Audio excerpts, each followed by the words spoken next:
Hello and welcome to the Hoop Collective podcast. We talk about the NBA, which we are doing on Sunday evening here in Europe. Joining me from Salzburg, Austria tonight, Tim Bontemps. Hello, Brian. And back in Texas, where he's home, is Bam MacMahon. Howdy, partners. Whew, a week of hard work doing NBA today. Just recovering from that, and here I am.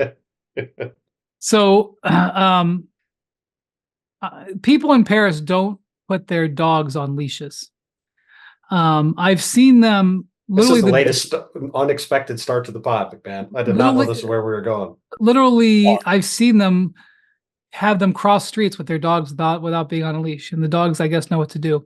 I was doing NBA today on Friday with MacMahon from Plaza Vendôme, which is in central Paris, right near the Louvre.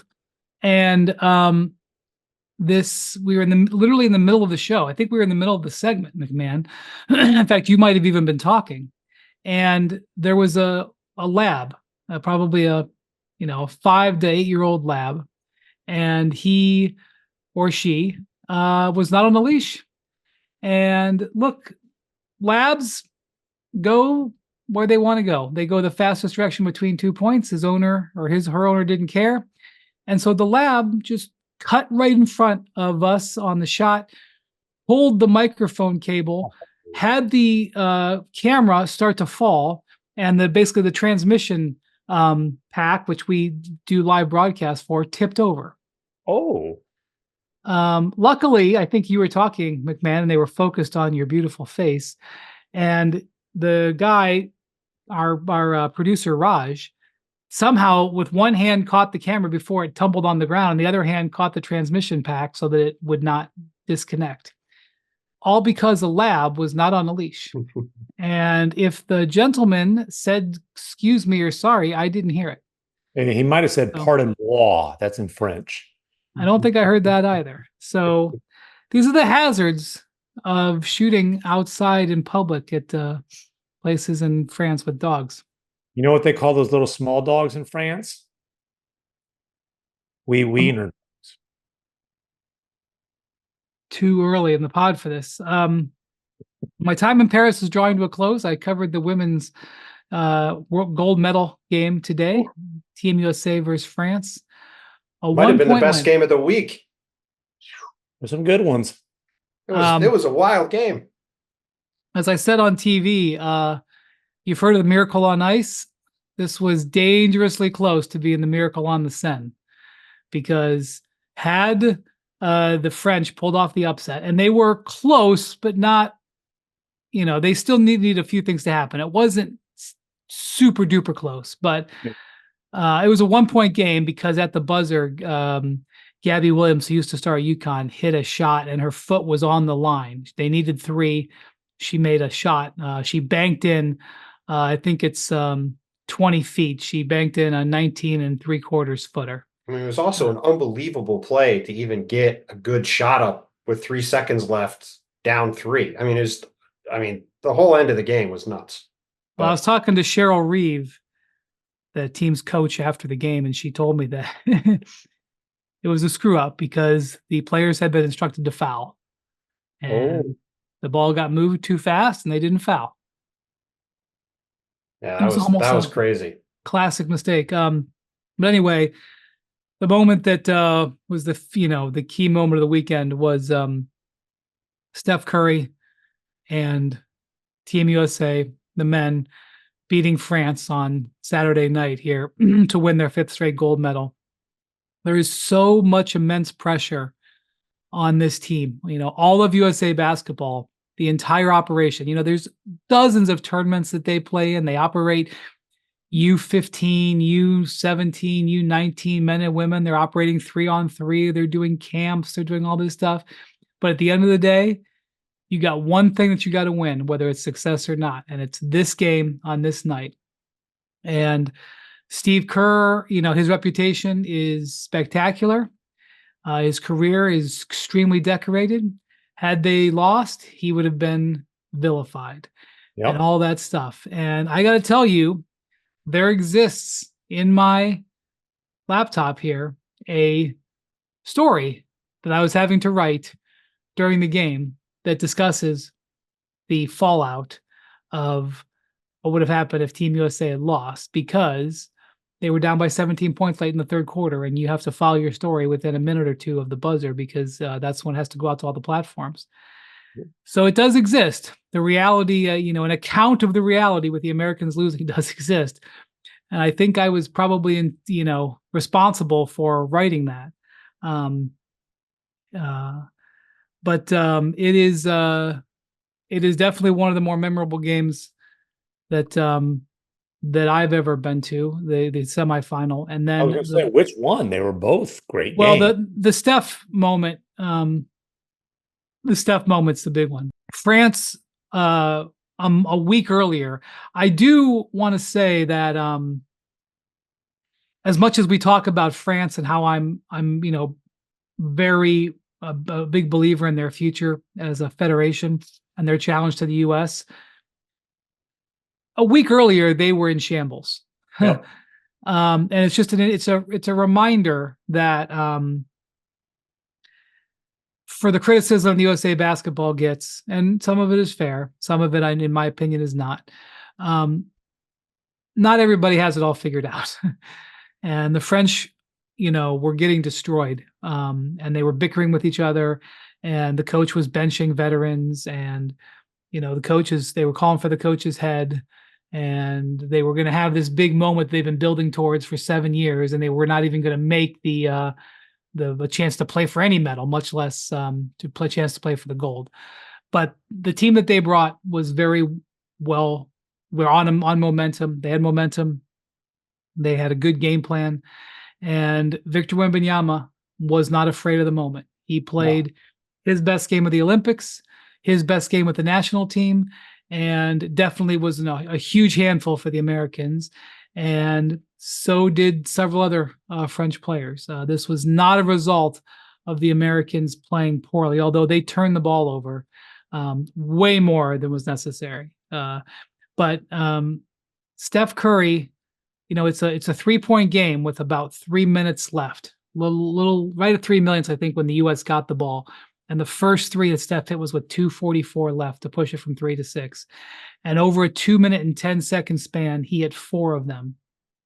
And like the first one was a result of a play. They called a play, a pick and roll. But basically, they were just, it wasn't Draymond Green out there running, innovation plays with him. But basically, it was just like Steph tried to get open. At one point, he threw the ball to Kevin Durant, and Durant said, you know what I'm going to do? I'm going to do you a favor, Steph. Take it right back. And his last shot, which was the escape dribble left to right behind the back, over the top of 2 French defenders. Including Batum, who's got long arms. Yeah, I mean, Steph's made a lot of iconic shots. I think that might be the shot that becomes the one that's really remembered from his career. Like it was everything about his artistry with the ball and his ability to create ridiculous shot angles to get his shot off as a smaller guy, and his penchant for hitting shots in the moment. The only other one that immediately comes to mind that was like that was that half-court shot he hit against the Thunder. Right, and that's a regular season game. Right, it's a regular season game against the Thunder. Yeah. To cap, as when he's laying out, a 4-3 flurry within a span of 100 some odd seconds. And coming off the performance he had against Serbia the game before. I mean, and also, LeBron won MVP. LeBron was great in the tournament. This is also a reminder that these awards at the end of the day are just basically created for people to argue about something, because what people are going to remember from this tournament, which is no disrespect to LeBron, is the way Steph played and look, LeBron was incredible. I'm not diminishing LeBron at all. I'm just saying the first thing people are going to remember, I think, from this tournament is Team USA escaping from the Serbia game with Steph going insane, and then Steph hitting that shot at the end of that flurry at the end of the fourth quarter. Doesn't mean, obviously, he stunk before that for large stretches of the tournament, but it's just a reminder that for as much time as we spend debating who should be Finals MVP or who should be Olympic tournament MVP, it's a nice thing to have at the end of the day, but it doesn't always tell the whole story. Yeah, the Olympics MVP is so new. This is only the second time they've done it in sort of the modern era that it's not something that people even think about, really. I'm not even sure there's a trophy. Yeah. There was I also think you just say you win it. Yeah. So, and LeBron was great, obviously. There's no knock on him. It's just I said, how is the MVP chosen? And I was told that it's media voting, which the media could vote on. There was a QR code allegedly on the wall. And I was like, okay. And like they opened the voting like 2 days before the end of during the semifinals. And I was like, well, why would you vote now? But I was told media voting and quote, FIBA experts. I was like, FIBA experts. That's weird. That's nebulous. So maybe it was Melo. It may have been like 2 or 3 guys who they asked, like, hey, who should win it? But whatever. I don't think it's a big deal. Yeah, it's not a big deal at all. I thought LeBron was deserving, but I hear what you're saying about the most memorable moments from this are going to be Steph's, semifinals and gold medal. And LeBron was definitely deserving, to be clear. I don't think he was awesome in the tournament. Yeah. By the way, Steph, the discussion we had the previous pod about, you sure you want to play around this guy's going to be 37? It was a little reminder of, there are reasons to consider mortgage in the future to give this guy one last realistic shot. As long as you're going to open up that vein. Well, yeah. I think 2 of the best 4 players for Team USA were Lakers. Well, I don't know if I'd quite go that far with AD because he was up and down. All 3 of the best were 36 or over. Well, yes, that's a different topic. But maybe the single biggest takeaway for me from this whole tournament is that it showed to me how terribly the Lakers have been run for most of the past several years, where you have LeBron James, where yes, he's approaching 40. He's the oldest player in the league. He obviously can't necessarily play at this level for 82 games. But we saw a couple of years ago when they got to the conference finals, say whatever you want about injuries and favorable matchups or whatever. When he is in moments like this, he still has the ability to turn it up to a really high level. Dude, and they have put such a the night they got scrapped and he was considering retirement, he was unreal and rested like 4 seconds in the game. Correct. And the fact that the team has been built so poorly around him and Anthony Davis that they have been an afterthought the vast majority of the run, and especially the past few years outside of, I think, again, they got some favorable matchups that got to the conference finals one time. Otherwise, they've been a non-factor. Well, and some of that LeBron's got to own the Russell Westbrook disaster. Sure. That's on him. Now, why they didn't make a real run at Kyrie Irving last summer, the Mavericks certainly are glad they didn't, and maybe Kyrie. Well, you know why that. You know why they didn't, because they made the conference finals and they prioritized keeping the team together as opposed to. You could go back to who got benched in those conference finals. Yeah, you could go back to not getting Mike Conley instead of D'Angelo Russell in that deal. Yeah, there's 100 things you could point to. The overall point, though, is that LeBron still has the ability to be a difference-making player at the highest level, and with him and AD, it remains unfathomable that this team is irrelevant, and that's what they are, is irrelevant. Well, let me just say that I have no idea where LeBron and Anthony Davis are going to be physically in 6 weeks. Mm-hmm. But Anthony Davis came to camp in spectacular condition. He was arguably, I think he and Devin Booker would both sort of win the award for being in the best shape coming out of the gate. And Booker had a terrific Olympics as well. But Anthony Davis in the 6 games in the Olympics shot 63% overall. Had averaged 7 rebounds a game, averaged 2 blocks a game. And that's playing 16 minutes, by the way. He had 6 offensive rebounds in the final. And was making plays all over the place. He had a little bit of a lull in the middle, but he pretty much started and ended brilliantly. In my view, he was the behind Durant, Curry, and LeBron, he was the fourth best player. And in all honesty, I'm waiting that because of how Steph played at the end. In the bulk of the Olympics, Steph wasn't very good. He was in a shooting slump. He had trouble getting open. I think Anthony Davis, on balance, I can't say that he was better than Steph, obviously, but like on balance, he was terrific. So, and by the way, just I don't know if we'll probably get to it later, but it's also worth pointing out he was great throughout the tournament. He was one of their best players throughout the tournament. He got obliterated by Jokic in that game, and they don't win that game if Joel Embiid isn't on the team. Hey, For all the Embiid talk about Joel needs to get, game. I mean, listen, for all the talk that Joel got a lot of smack over the past few weeks for how he was playing, shouldn't be playing, should be benched, play these other guys.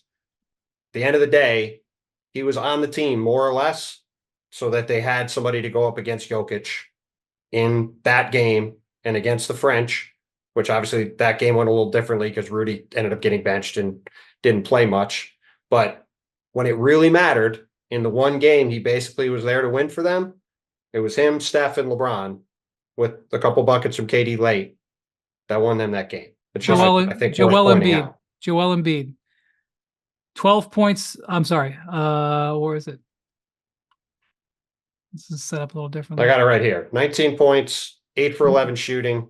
No, in that game, yes. Yeah. I'm talking about his overall. 11 points. His overall, yeah. 11 points, 57% shooting, 55% on threes. And, he hit quite a few threes. He was not just taking one a game. Yes.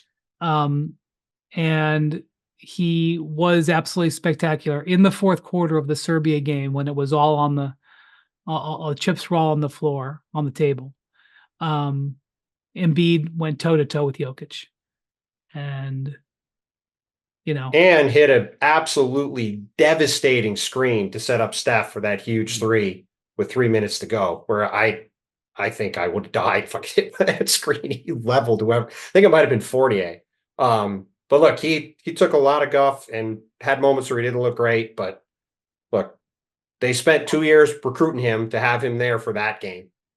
No, he earned his. And he delivered against Serbia for sure. Yeah. And he had the advantage of being part of a platoon and Joker's playing almost the whole game and in foul trouble. But when it was time for Embiid to deliver, he absolutely did. There's no question. And, by the end, I know he was still egging on the booze. By the end, the booze had kind of quit. They kind of had quit. But I just, my grand point on this is, if you're a Laker fan and you're watching LeBron, and by the way, LeBron's final stats, 14 points, 8.5 assists. I think it's the second most assists in Olympic history. I think in total, because he played a little bit more than Jokic. Jokic led in total assists. So maybe it was for Americans. It was the most assists per game for Americans since Chris Ford in 1976. Wow. Assists per game. That's something. 3-pointer in NBA history. That's right. Anyway, 14 points, 8.5 assists, 6.8 rebounds, 1.5 steals, 66% from the floor. He was the best athlete on the floor in every game of the Olympics at 39. It's ridiculous. And look, there are 2 reasons that our network never shuts up about the Lakers' championship chances. The first reason is because we're capitalists, and it's great for ratings because the Lakers are the most polarizing franchise in the NBA. The second reason is because they have an all-NBA duo that has proven they can win a championship together. And that's why it's hard to just absolutely dismiss them. But back to your grand point, what the hell has happened to the construction of that roster since the bubble? We've gone over it point by point as it's gone on. I'm just saying this was, and here's just the thing, a reminder of how colossal of a disaster that has been. I don't know what will happen in the next 6 weeks, but if this Anthony Davis shows up in any form in the fall, my God. And you're right. He is not going to outplay Jokic. I'm not saying that he is. And Jokic had moments against him for sure. But Well, that was less of a knock on AD and more just it was for all the time that all the criticism lobbied at Joel. They wanted him to be ready to play these 2 games, and he was ready to play the 2 games. And that was what mattered. Also, should we have the Tatum discussion now? I would like to first talk about Victor because we're sort of moving away from the France game. And I think that's fair. Let's talk about. So we have talked a lot on the pod about how Victor has a way of saying wildly arrogant things in a manner that does not come off that way. And in your story, where you wrote a couple of awesome stories over the past few days about these 2 great games and then the future for both France and Canada and Team USA, Victor had this quote about after crying on the court after losing that game and clearly throwing himself into it completely. Nobody is going to take this experience away from me. I'm learning, and I'm worried for the opponents the next couple of years. Just an absolutely unbelievable quote.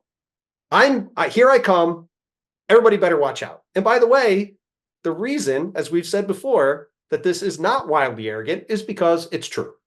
And it's true. You can, obviously we have the debate about how many wins the Spurs are going to have next year. It's not a commentary on Victor the player. Victor the player is coming. And it is amazing to me. The thing I really love about watching this guy play is what you said before, Brian. When he's in these moments against big players or on big stages, he's not only not afraid, he runs to the moment every time, and he loves it, and it's awesome. It's the best thing about guys like Steph and LeBron over their careers, and it's the thing that all the great guys have in common, whether it's Magic Johnson or Michael Jordan or Larry Bird. Go down the list of anybody like that. It's when they get in these pressure-packed moments, they rise up to a level higher than even when they're playing at a high level, because in the biggest moments they play at their best. And Victor, even at this young age, is already doing that. He was awesome in that gold medal game, even though they didn't win. And it's going to be fascinating to see where this goes from here, because I think you can argue that the single greatest accomplishment for an international player is to win a gold medal in the Olympics right now. Because if you look at over the past, 32 years, the only Hall of Fame player that's done it is Manu Ginobili. Mm-hmm.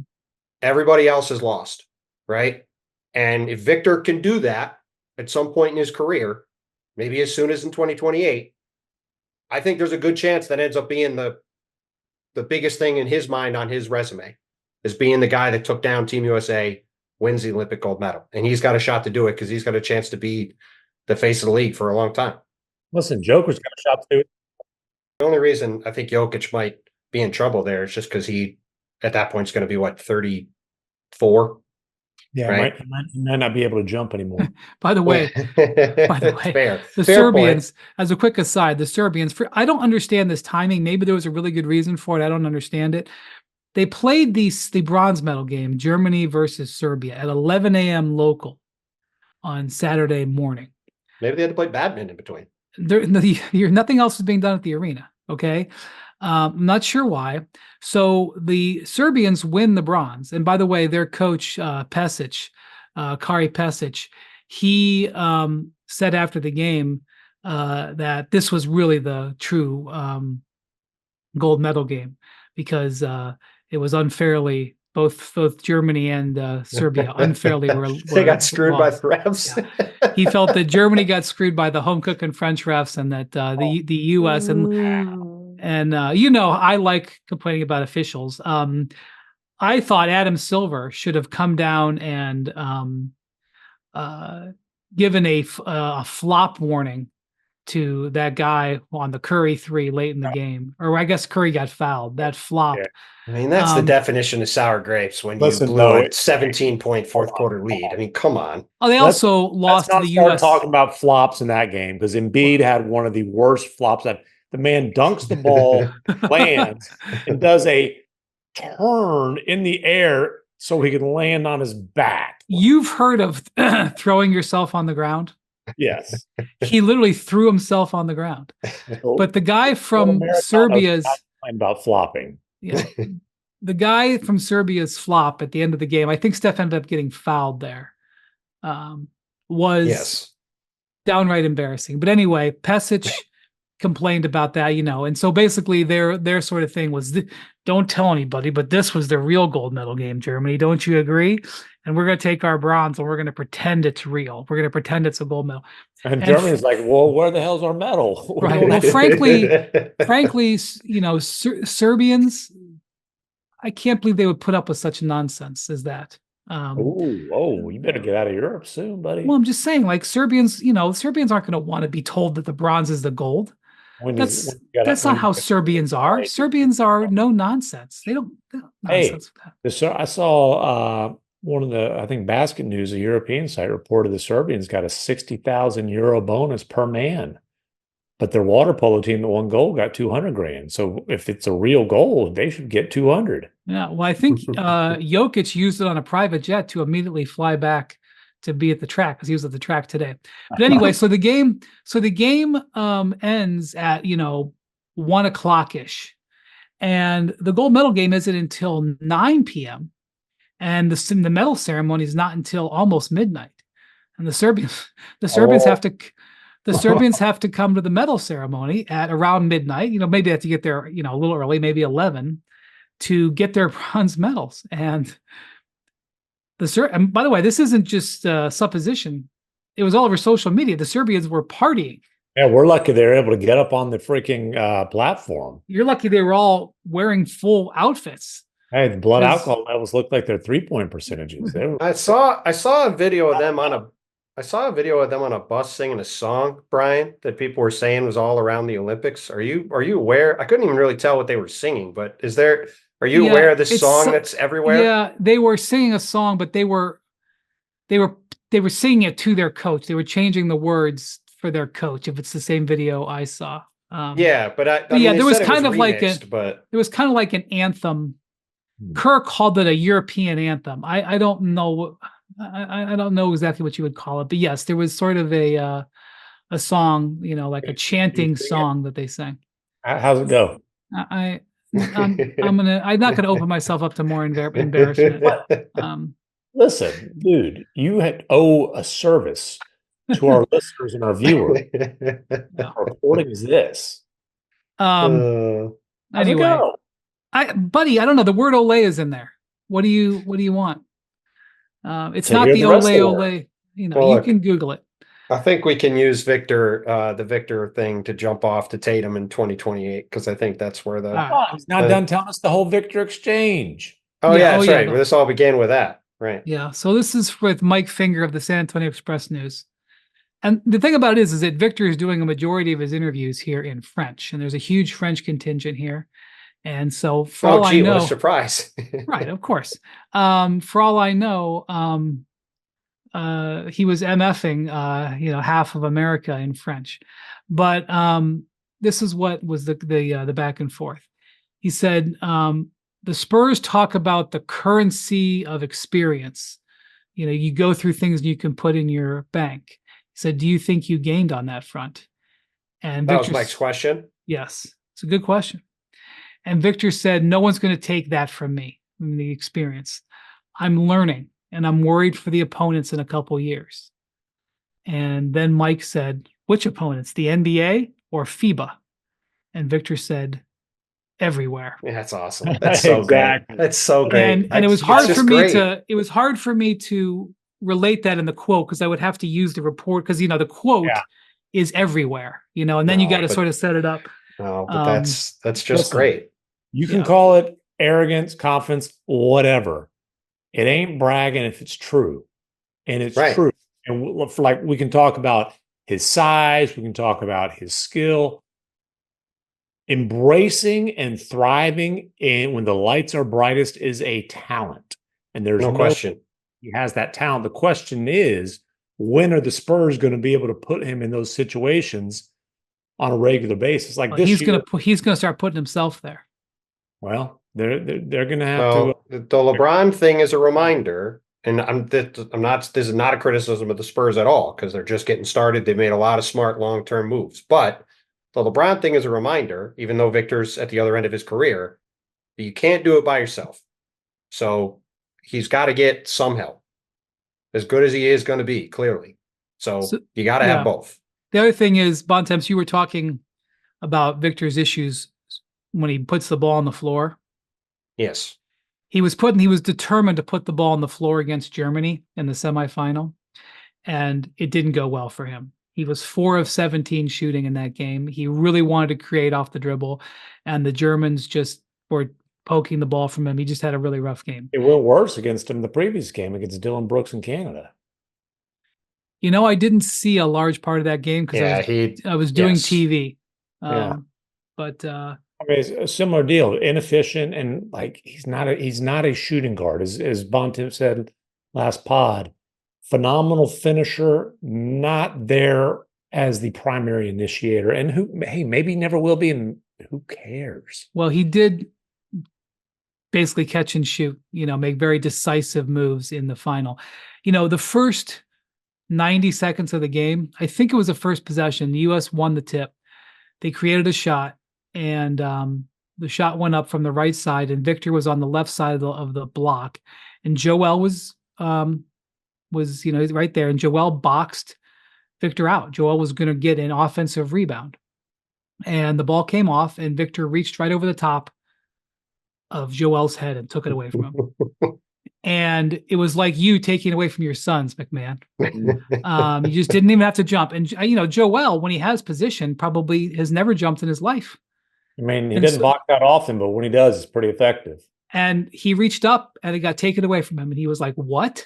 He was like, where'd that come from?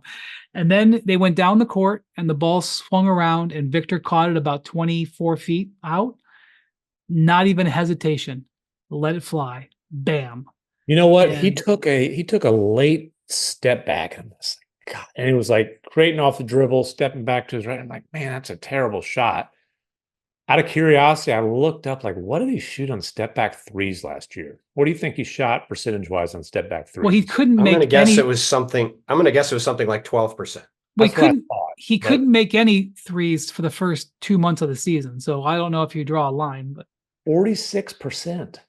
Oh, I was shocked by that. Well, I mean, he shot 32 on them for the season. So, I mean, the pull-ups were terrible. The step backs, actually, it was not a huge sample size. It was like, right.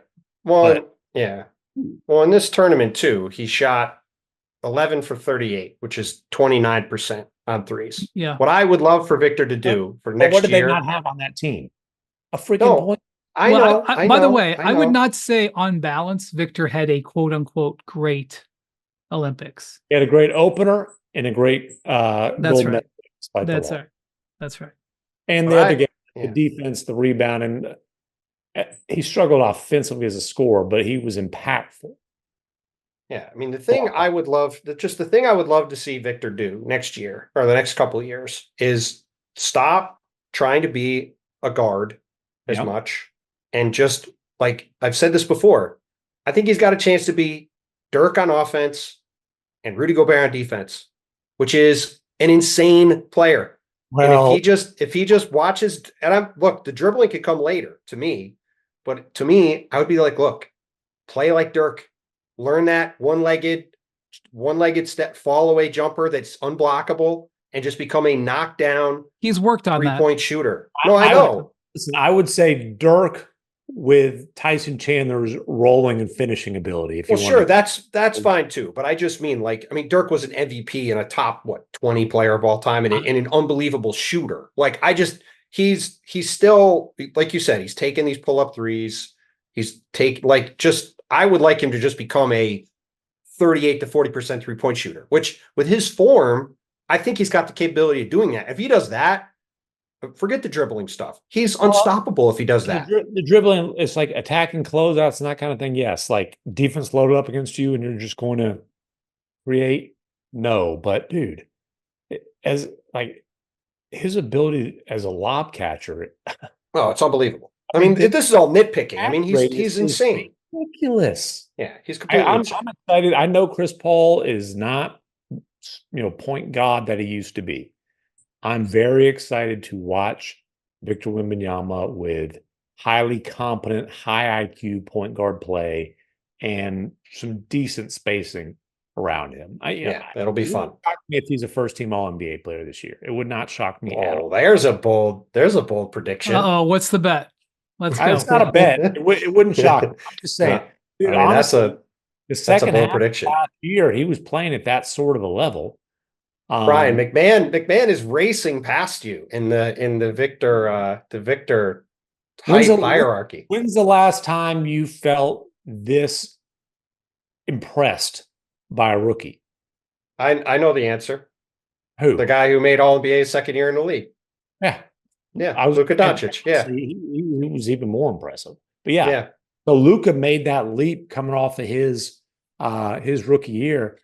I'm not guaranteeing. I'm not betting. I bet you he'll be an All-NBA player if you want to give me 3 teams. Well, that seems very likely. And the thing Victor actually has going for him from that standpoint, right, is if it was under the old rules, he's probably going up against Embiid and maybe AD and Jokic and all these guys at center. Right now, you could have them all on the first team if you want. So, of course, first we'll just get around that anyways and call him a forward. Well, regardless, I think, certainly there are more paths for that to happen. But yeah, look, the sky is its ceiling is sky high for him. As Brian said, it's hard to put any ceiling on him. And now as we get to the Tatum part of this, as you spin ahead to 28, even though the tournament's going to be here and we saw how much it helped France, both the men's and women's teams being at home, the challenge of getting another gold medal going forward is going to be extraordinarily difficult. Yeah, for this team. Because look, I'm not sure France was the second best team here. I believe Serbia was the second best team here. I sound like Pesic now, the coach. And Germany. Germany. On balance, they probably weren't a top 4 team here, but it didn't matter with the way they played over last week. Yeah, obviously, I thought Canada was up there, and Germany played very well together. But so I'm not just. I know I wrote this story saying that there would be a trilogy maybe in LA in 28, and very well could be. I'm not writing off those other teams, but France has had 5 lottery picks in the last 2 years. And another maybe top 5 coming next year. And so this kid Nolan Traore is a point guard, just for fans who don't know. He's very likely to be a top 5 or 6 pick in next year's loaded draft. They need him to hit. If Zachary Richichet was in last year's draft, he's not going number 1 and he's probably not going number 2. So not all drafts are created equal. But the point is the French have really good young players, and Team USA's best players were all in their mid to late 30s. Even AD is 30. AD said, I'm going to be there for LA. And I was like, okay, you're going to be 34. Let's see. Yeah, he and Embiid will be 34 and 35. Yeah. Conversation about like the next American young superstar, who's the next American face of the league, and Ant's at the front of that line. But even let's just say everything goes great for John Morant off the court, like he doesn't necessarily have a FIBA friendly game and frame. That's true. However, if you look at how Dennis Schroeder thrives with his speed game, I think Ja would be devastatingly effective. Certainly.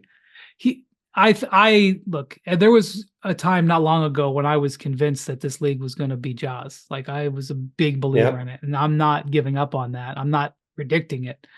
But we forgot about him, and I don't think we should do that.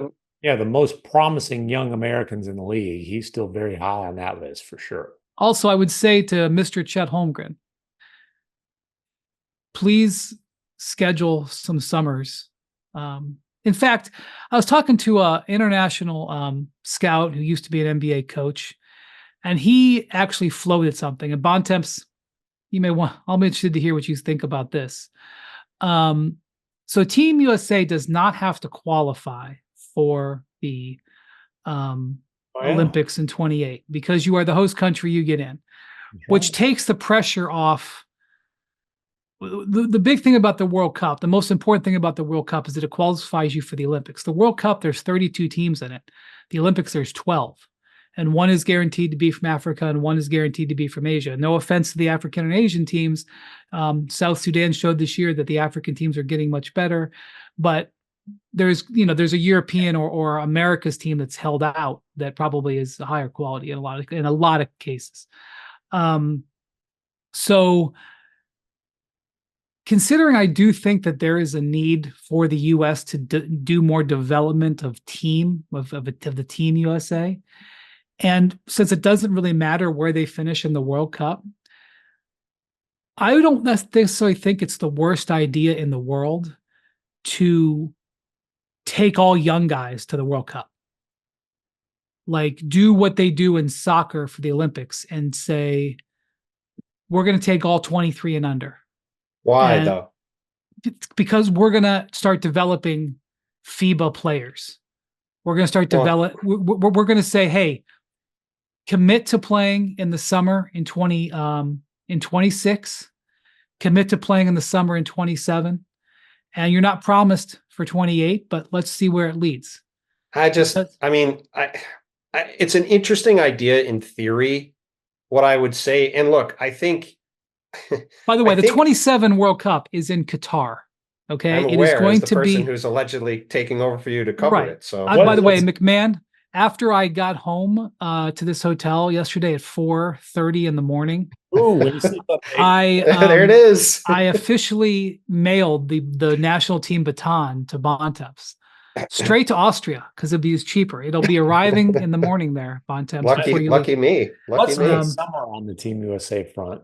I'm just saying in 2027 in the summer, I'm not sure that there's going to be a lot of top NBA players. Well, yeah. They're going to be like, 3 weeks in Doha in August sounds good. When's the flight leave? Well, this goes back to when we were in Vegas, whatever it was, a month ago, and Joe Varden, I believe, asked Anthony Edwards about the idea of playing in 27 and 28 like he did in 23 and 24. And Ant said, I'll do the Olympics again. I ain't doing that other thing. Sounds awesome. Well, that's the thing. Like, I think it's a good idea in theory to say, like, you want to start building a program, but that's not really any different than what it's been. It is different. It is different. And the reason I'm bringing this up right now is because we're headed towards the Tatum discussion. Okay. Well, I mean, yes, but just really quick though, if you look at the last couple of World Cup teams, there've been a couple veterans mixed in, but they've largely been built around younger players. And then the next year, we're going to take the best players of the Olympics anyway. So I just don't think it's going to do anything more than normal. Here's the thing. The teams that historically do the best at the Olympics, other than the Americans, are the teams that have been together for multiple years. And so I think, and this is the way the Team USA really corrected themselves, was they would play together multiple summers, but they changed the World Cup schedule. The World Cup used to be on the off year, on the even year between the Olympics. And so you didn't have to commit to back-to-back summers because the star players don't want to commit to back-to-back summers. And I don't blame them, especially when FIBA is, putting the World Cup in the Middle East and Asia over and over and over.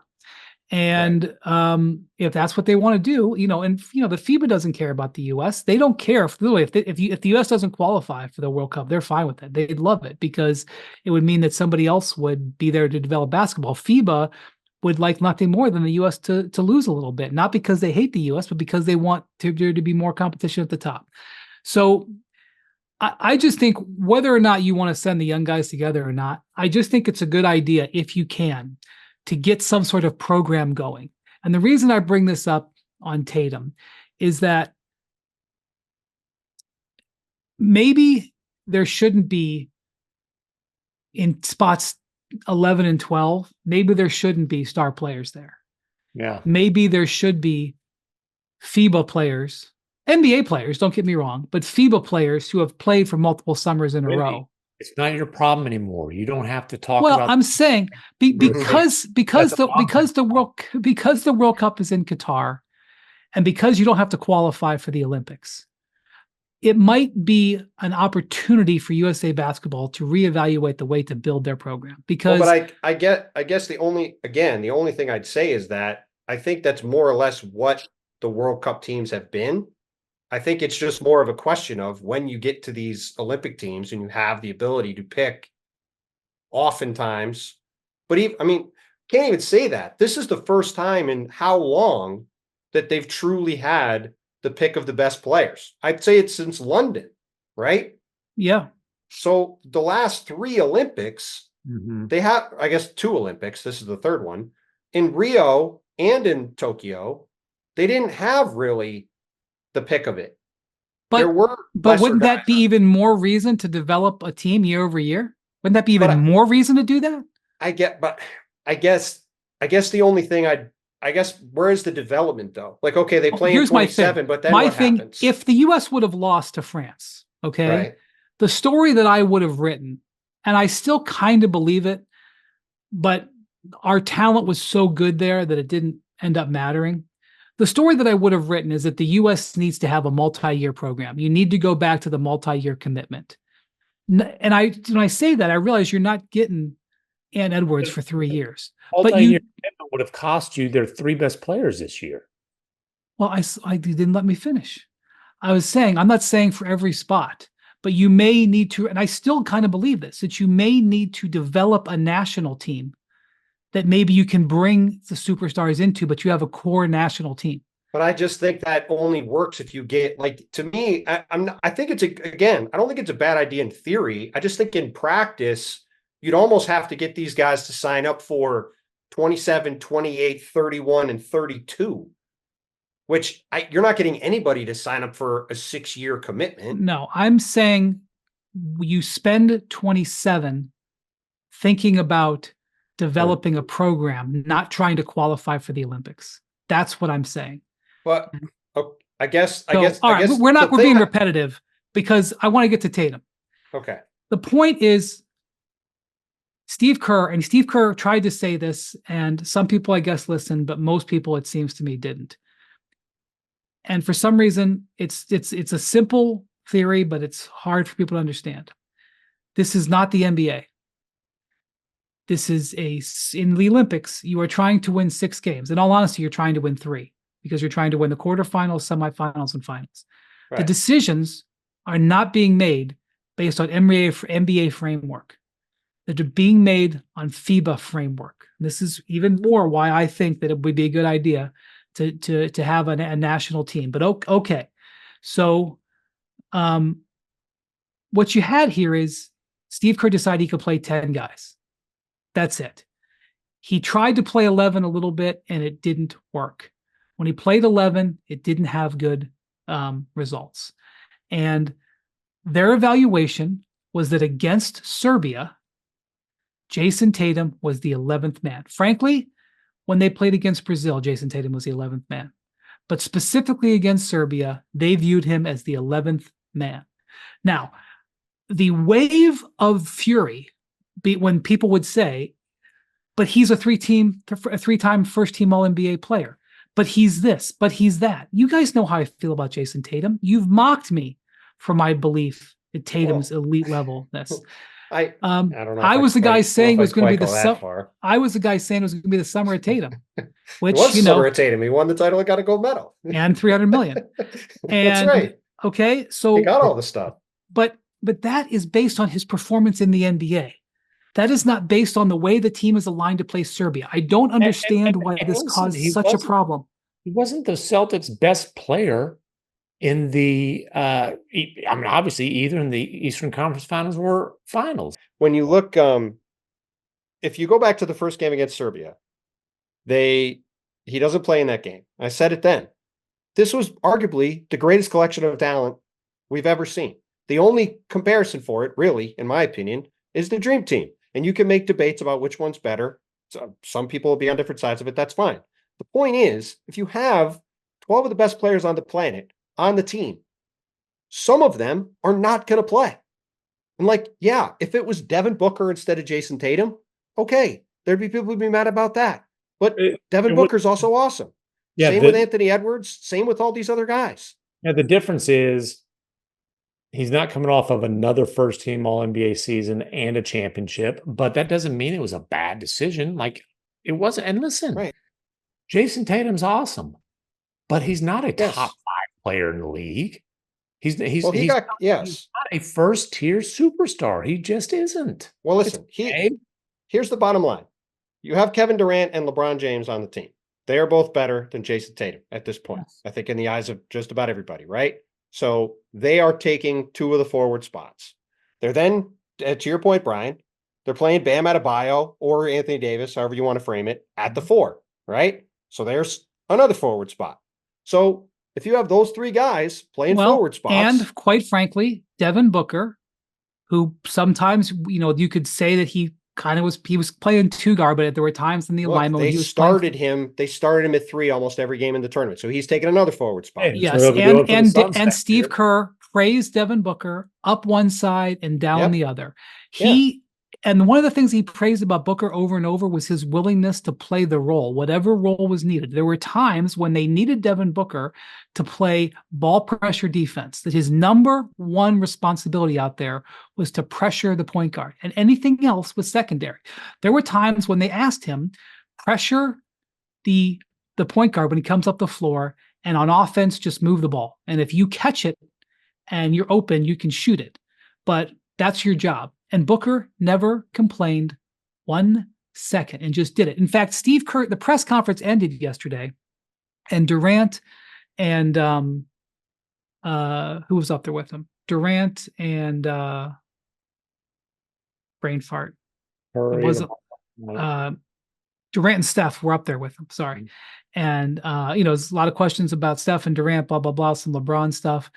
And the press conference ended, and Steve said, hold on a second. Nobody asked me about Devin Booker. I'm going to talk about Devin Booker. He was plus 18, by the way, in the gold medal game. He was plus 76 in the Olympics. So that's also Tatum minutes there. So, so again, you can list me his stats. You can list me what he had for breakfast. In the coaching staff's opinion, the coaching staff, who, by the way, has 2 Hall of Famers on it in Steve Curry and Eric Spoelstra, and arguably Ty Lue could be a Hall of Fame head coach. And they've only won a combined 7 titles. And Jeff Van Gundy and Mark Few were on the staff as well. Okay. And that staff evaluated it and said that those players in the rotation against Serbia were ahead of Tatum. Now, I know what people are going to say. Why did you play Derek White then?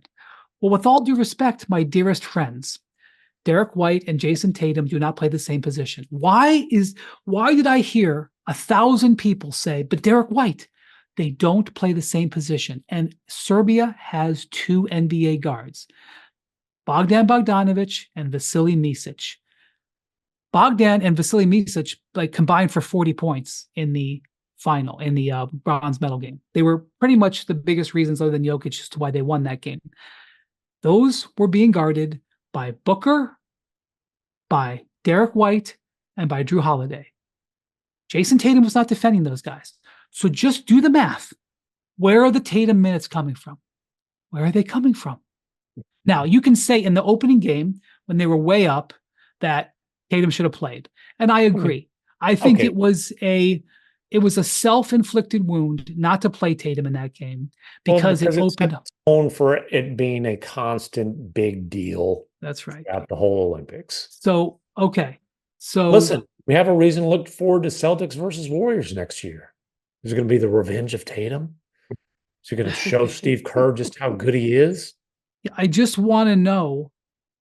And I also, again, the concept, well, you should have just given him 5 minutes. Oh my God. And orange slices at halftime. Yeah, this is all ridiculous. Here, let's just move on from that. All those points are 100% correct.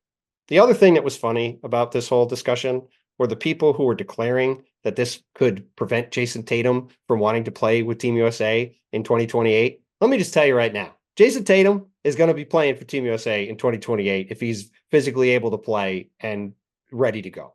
He's going to be on the team. Good chance he'll be starting on the team in 2028. Well, he started games on this team. That's that's my point. This is insane.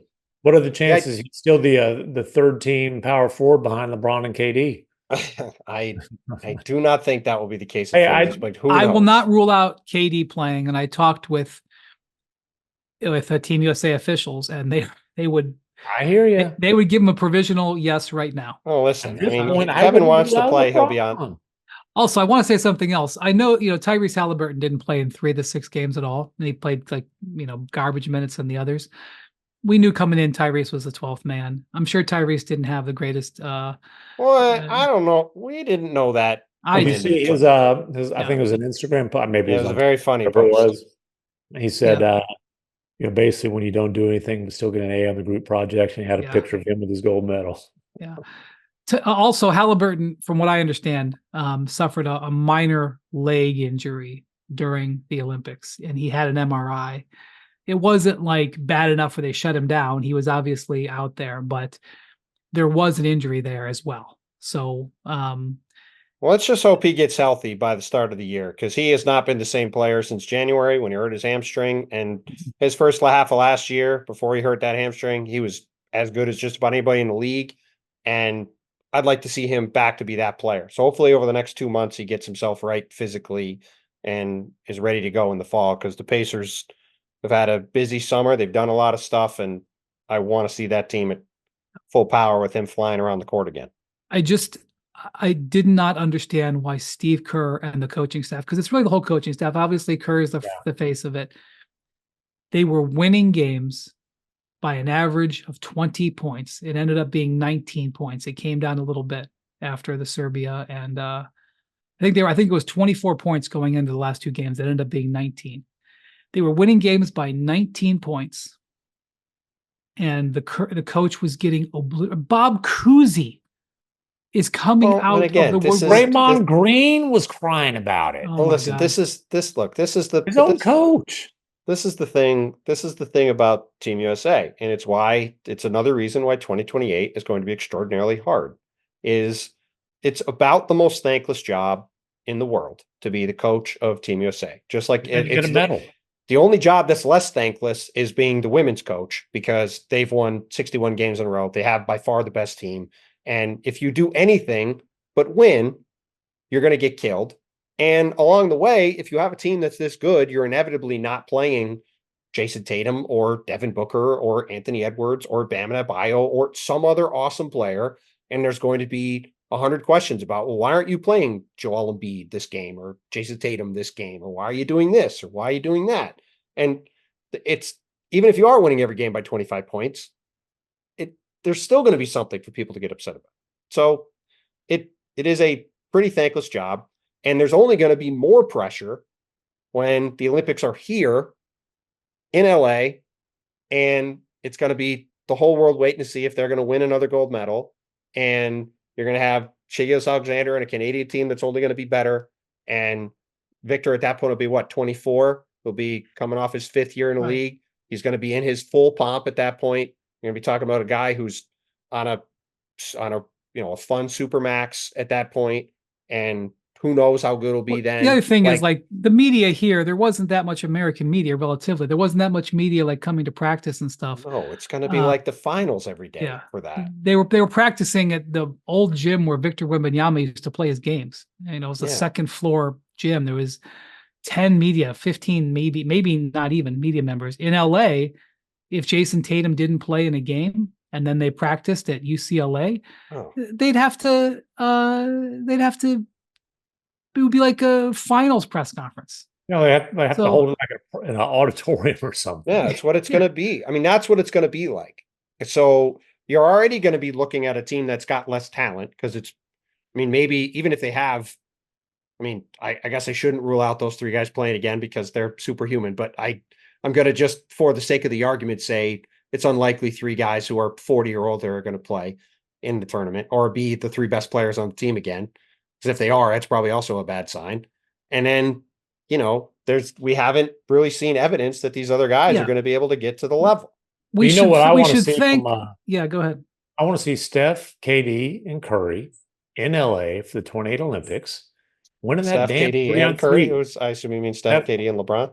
LeBron, my bad. Steph, KD, and winning the damn 3 on 3 goal. We freaking Jimmer Fredette and whichever Barry Kid, come on, man. We got to So get. Hey, they ain't got to run full court anymore. Come, they'll be at that prime 3-on-3 age. so you Similar when that gold. do you want to have a that would three be on amazing. do you want to have a 3-on-3 conversation or not? Like, you want to know what's going on 3-on-3, or were you just making a joke? I mean, I get that you have to, like FIBA designs it to where NBA players can't play. Right. That's exactly what they don't want. They Yeah. don't want they make you like go to all these far-flung events in Switzerland, in Korea, and all this stuff to quote unquote get points to qualify to play. Now, Yeah. do they make it so that individual players get points? So it's not like the Yes. like the Yes. other tournaments where like the Yes. sub Yes. players can do it? Okay. Yes. And there's some, and I don't understand all the rules. Like, Wait, there does may the be host country get a pass?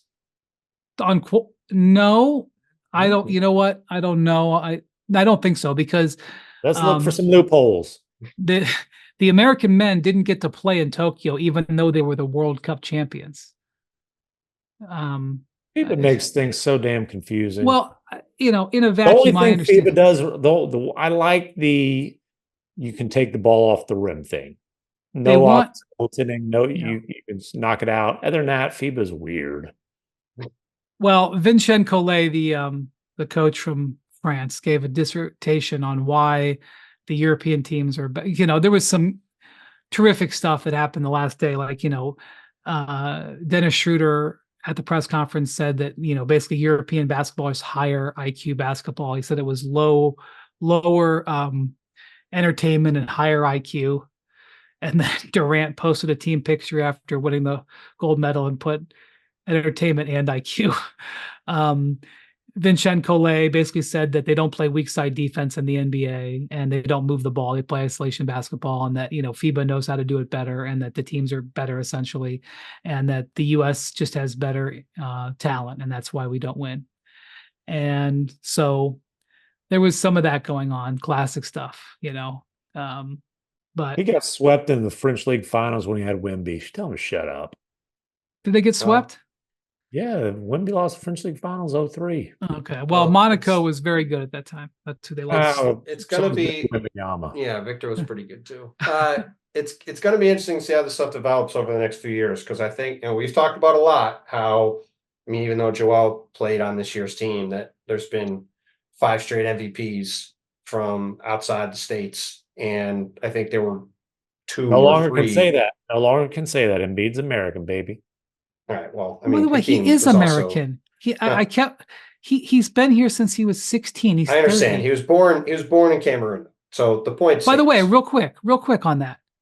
Joel, speaking of 2028, Joel. Yes, I saw the Joel trolling everyone again. But talking about Cameroon. Yeah.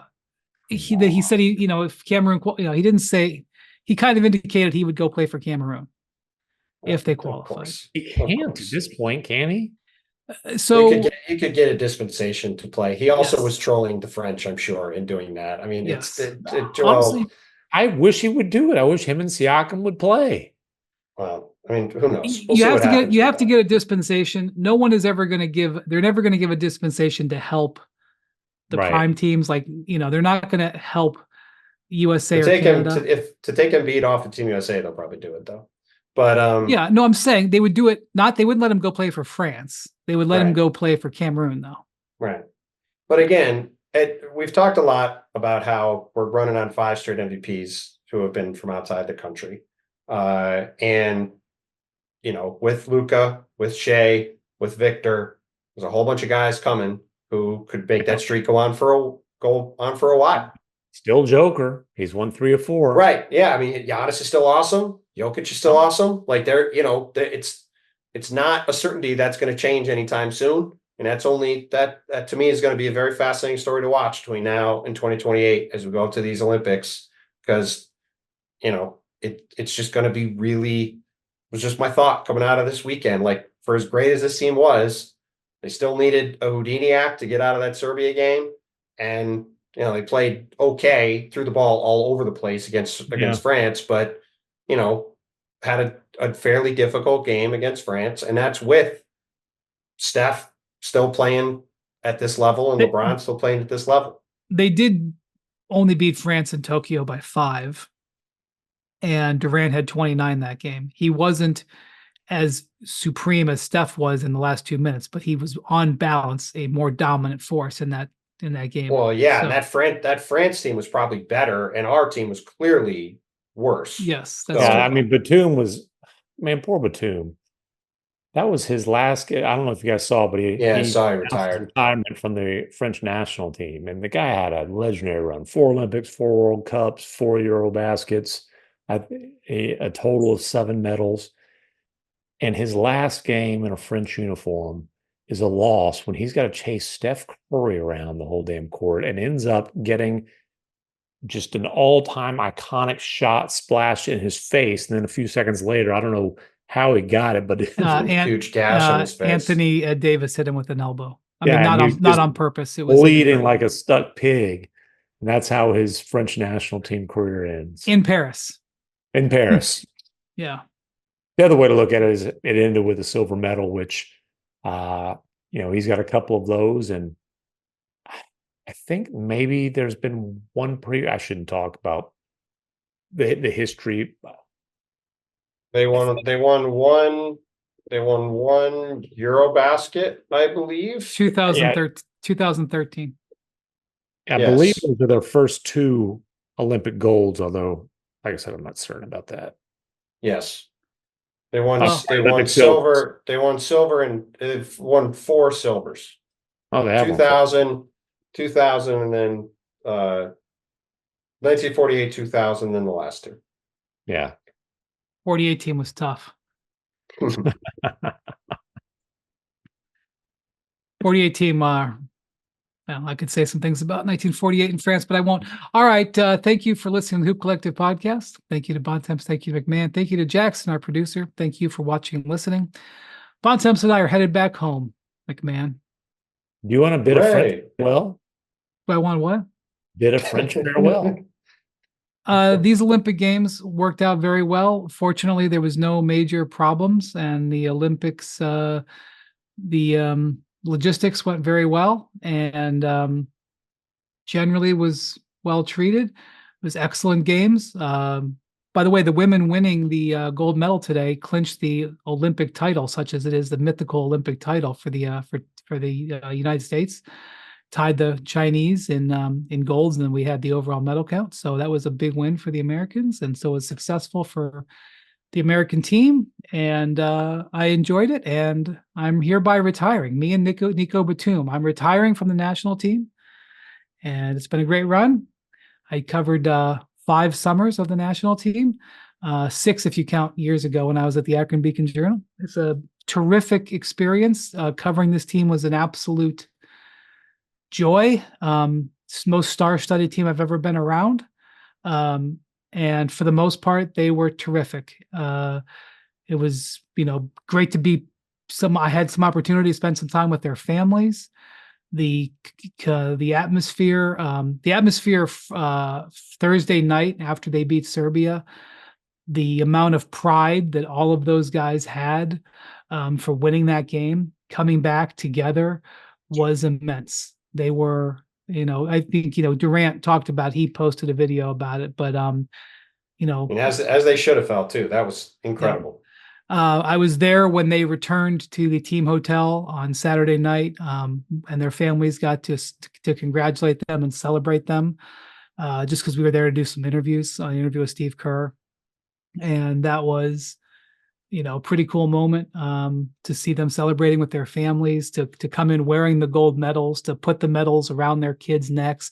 When they arrived on the bus, they had sort of their own, like an entrance. They would come in, and all of their kids were sort of there, and they sort of gathered their kids, the ones who were, there's some babies, but they gathered their kids, and there was a cadre of kids, 7 or 8 little kids.